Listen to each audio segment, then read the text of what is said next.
स्वागत है। मैं हूं आपके साथ अंशिका। हम लेकर आए हैं आपके लिए देश दुनिया की 5 बड़ी खबरें, जिनके विश्लेषण के लिए मेरे साथ स्टूडियो में मौजूद हैं कैपिटल टीवी के editor in chief doctor Manish Kumar. Doctor Manish, बहुत बहुत स्वागत है। धन्यवाद। सबसे पहले नजर डालते हैं हेडलाइंस पर। गुपकार पर कांग्रेस हुई बेनकाब, गुपकार कांग्रेस की गुप्त डील का हुआ खुलासा, घाटी में खिला कमल। बंगाल में टीएमसी में फिर लगी सेंध, ममता बनर्जी की कैबिनेट मीटिंग से गायब रहे 4 बड़े चेहरे, इस्तीफे का दौर जारी। अर्नब गोस्वामी के चैनल रिपब्लिक भारत पर ब्रिटेन में लगा 20 लाख रुपए का जुर्माना, पाकिस्तान के खिलाफ हेट स्पीच का लगाया आरोप। आंदोलनकारियों को उत्तर प्रदेश के सीएम योगी आदित्यनाथ का अल्टीमेटम, विपक्ष पर लगाया दुष्प्रचार का इल्जाम। अमेरिका चीन में फिर शुरू हुई जंग, तिब्बत के समर्थन में कानून पास, दलाई लामा चुनने में चीन की दखलंदाजी का किया विरोध।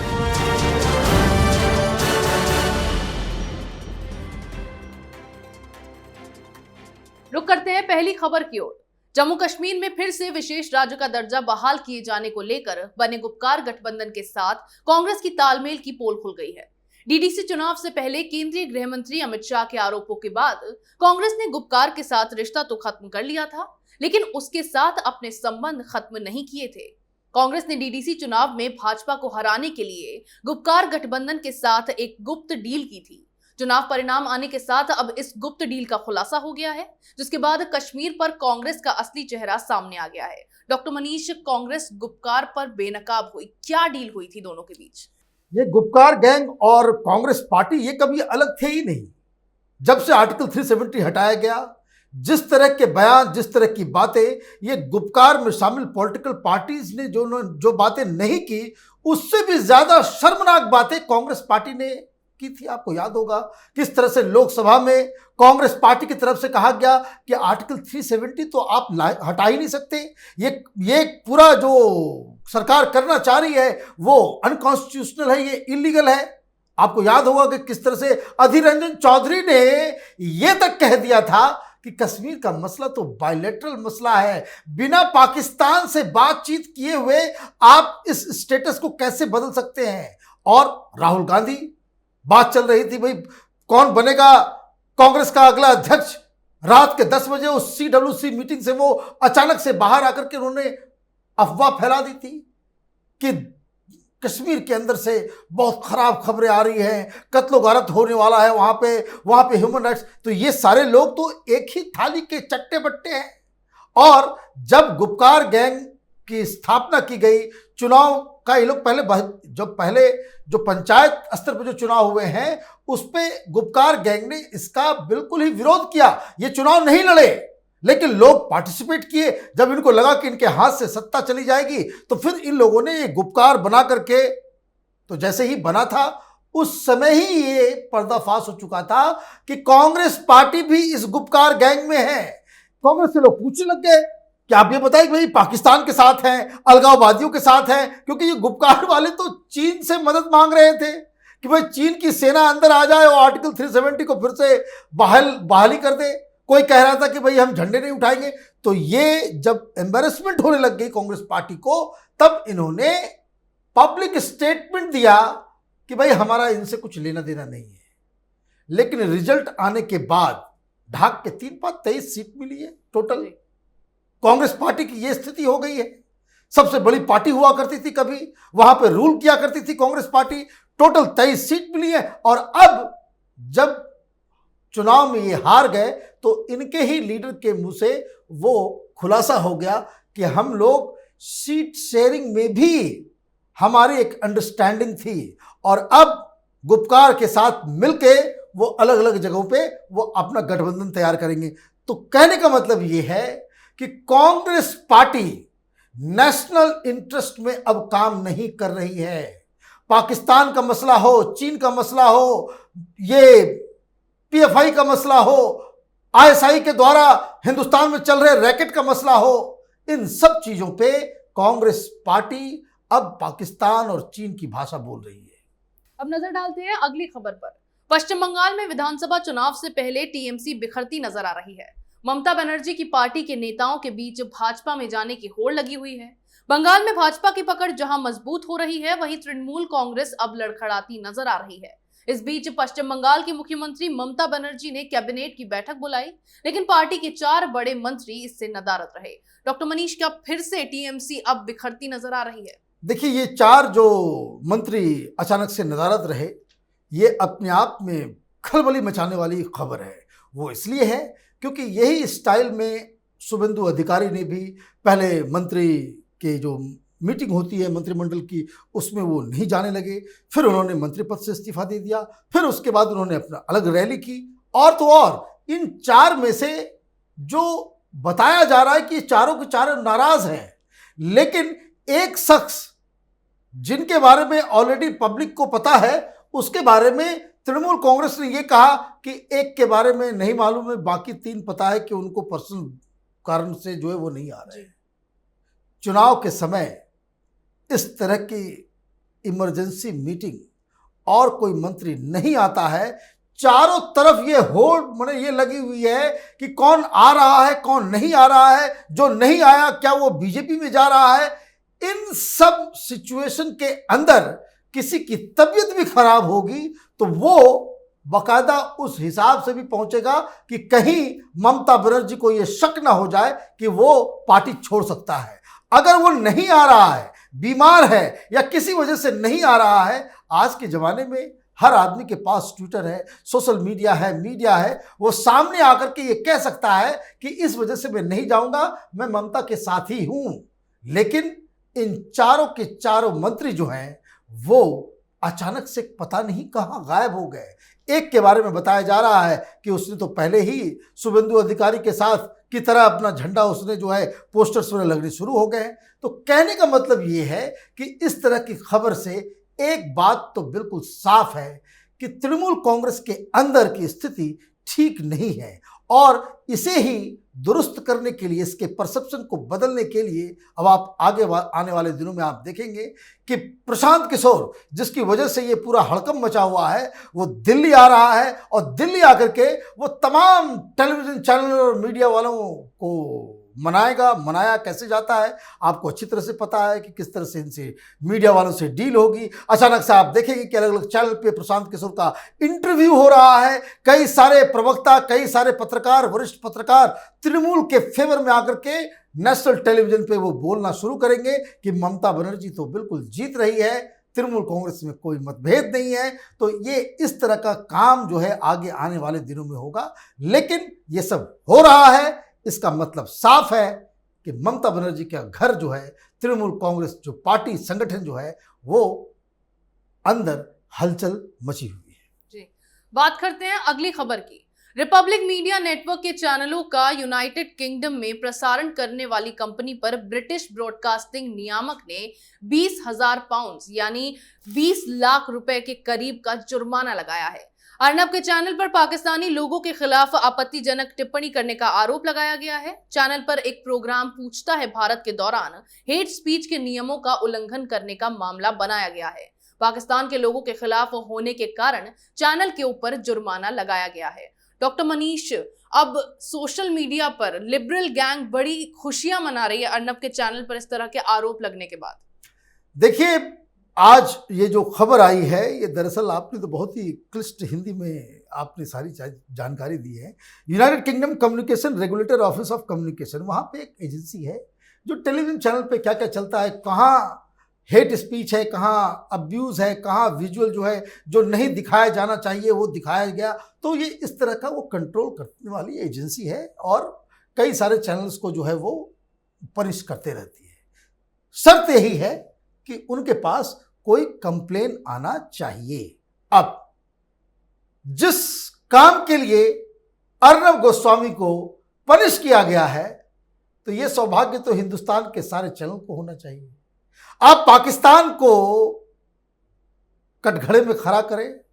पाकिस्तान के जो गेस्ट हैं, जो आईएसआई के एजेंट्स होते हैं, एक्चुअली उनको आप बाकायदा लताड़ते हो, उनको बेइज्जत करते हो, पाकिस्तान की पोल खोलते हो और इसके लिए अगर आपको जुर्माना देना पड़ रहा है, वो भी 20 लाख रुपए अर्नब गोस्वामी के प्राइम टाइम के 1 घंटे में इतना पैसा आता है आपके प्रचार से, एडवर्टीजमेंट से, तो वो कोई बात नहीं, पाकिस्तान को ही गाली दे रहे थे, उस पर क्या बोला जा रहा है।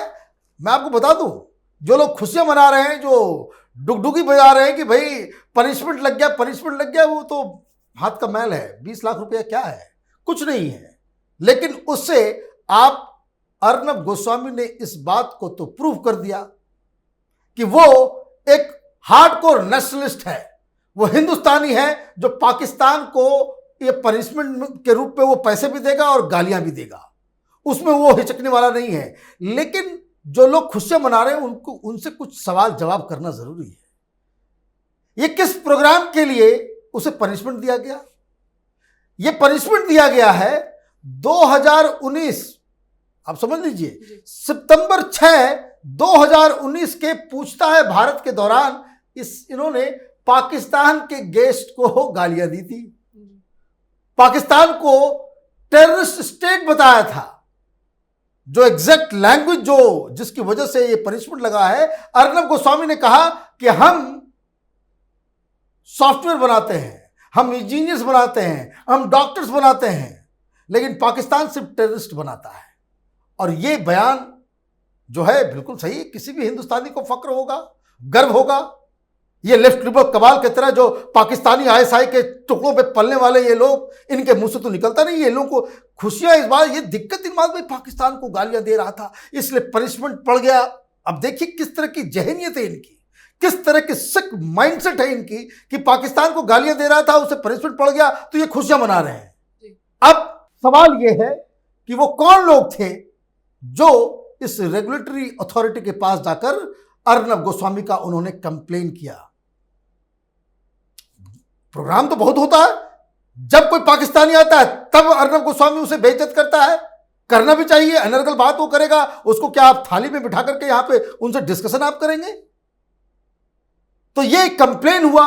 और अभी जो यूके के अंदर जो स्थिति बन रही है, अगर आप उसको फॉलो करेंगे तो यूके तो कुछ दिनों के बाद वहां पे जो इंग्लिश कैरेक्टर है लंदन का, वही खत्म होते जा रहा है धीरे धीरे।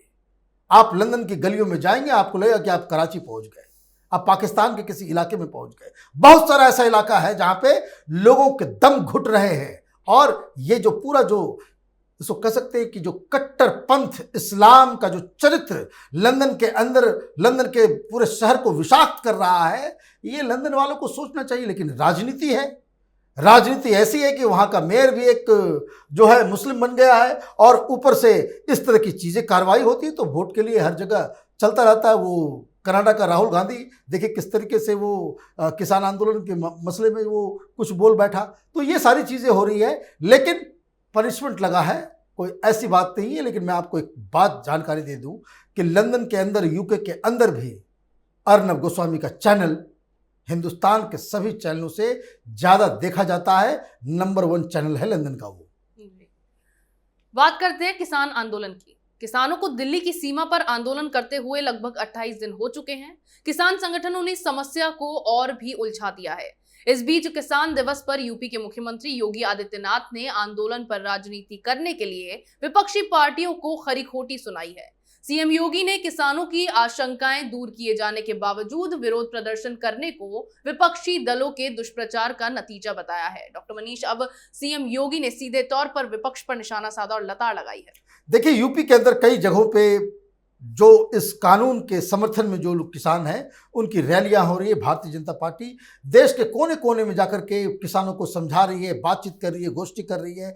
और तो और जितनी भारी संख्या में किसान सामने आ रहे हैं इन कानूनों के समर्थन में, तो ये डेमोक्रेटिक तरीका है कि आप एक तरफ ये वामपंथी संगठन जो दिल्ली को बकायदा जाम करने में तुले हुए हैं, इनके पास न कोई समर्थन है न संख्या है, उसके जवाब में आपने पूरे देश भर में किसानों को मोबिलाइज कर लिया। तो ये अपने आप में बताता है कि ये अब राजनीतिक मसला हो गया है। एक तो पहली बात ये।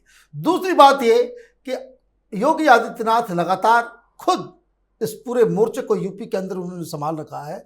और जिस तरीके से आज किसान दिवस के दिन उन्होंने ट्रैक्टर्स बांटे और जिस तरह से जो लोगों को इस कानून के बारे में वहाँ पे जागरण का जो काम चल रहा है, जन जागरण का, तो वो अपने आप में बताता है कि भारतीय जनता पार्टी ने अब ये तय कर लिया है कि कम वॉट में अब कुछ भी हो जाए सरकार झुकने वाली नहीं है।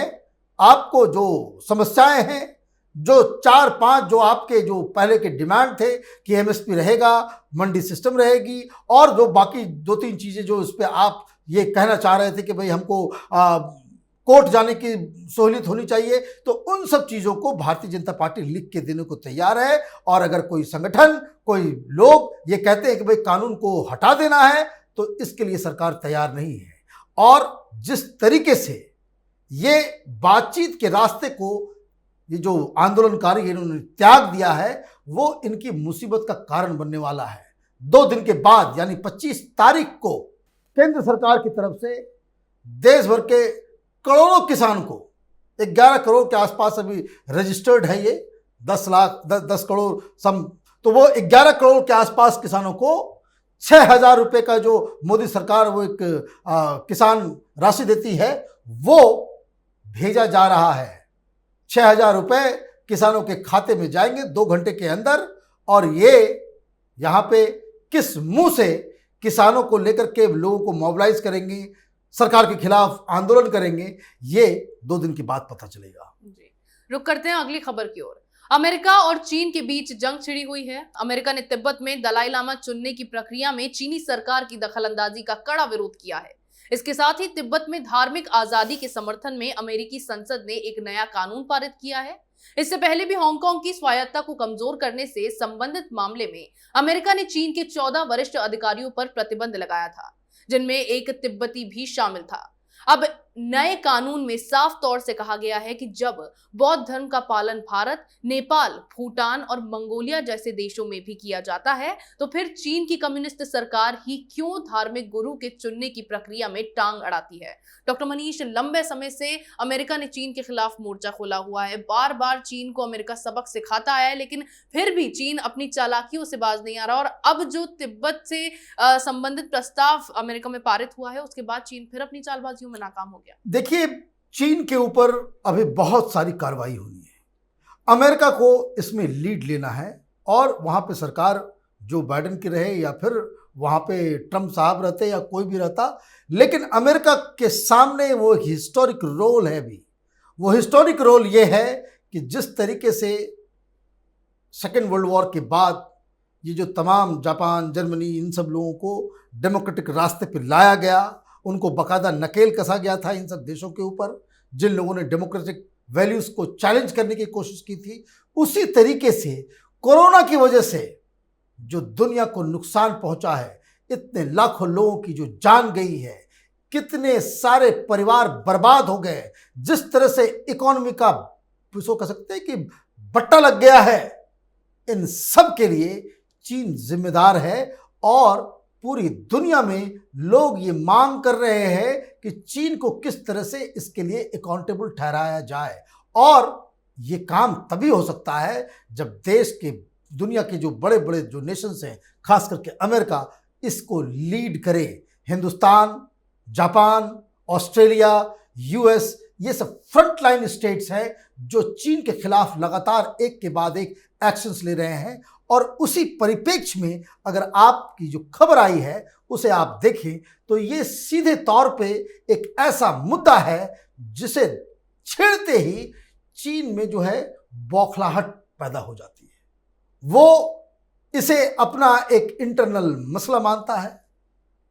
लेकिन जिस तरह का सवाल उठाया गया है कि भाई आप होते कौन हैं, आप वैसे भी तो वामपंथी तो बेसी चमेलियन होते हैं। ये जो बेसिकली ये गिरगिट हैं, ये अपने हिसाब से दुनिया में कहीं भी कम्युनिस्ट होगा उसका चरित्र ही होगा कि वो अपने हिसाब से चीज़ों को मोल्ड करता है। ऐसे ये कहेंगे कि हम सेकुलर हैं, एथिस्ट हैं, सब कुछ हैं, लेकिन दलाई लामा कौन होगा वो ये तय करेंगे। भाई तुम होते कौन हो तय करने वाले, यही सवाल उठाया गया है। और तो और अमेरिका की तरफ से ये भी कहा गया है कि तिब्बत के क्षेत्र में उन्हें दूतावास बनाने की सहूलियत दी जाए, अदरवाइज चीन को अमेरिका के अंदर कोई भी वाणिज्य या पॉलिटिकल या कल्चरल उस तरह का दूतावास वगैरह खोलने की जो है आज़ादी नहीं दी जाएगी।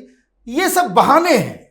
आप ये सारी चीज़ें जो हो रही है चीन और अमेरिका के बीच, जो छोटी छोटी जो तकरारें हो रही है, ये सब बहाने हैं। दरअसल एक चीज़ होना तय है कि कोरोना से जब पूरी दुनिया उबर जाएगी, कोरोना का विनाश हो जाएगा, तब कोरोना की जो वजह क्या है, क्या इसमें चीन का रोल है और इसके लिए चीन को किस तरह से पनिश किया जाए, ये पूरी दुनिया की जिम्मेदारी बन जाएगी। खबरों का पंचनामा में आज इतना ही। अगर आपको हमारा ये वीडियो पसंद आया हो तो इसे लाइक करें, शेयर करें, कमेंट करें, साथ ही हमारे चैनल को सब्सक्राइब करें।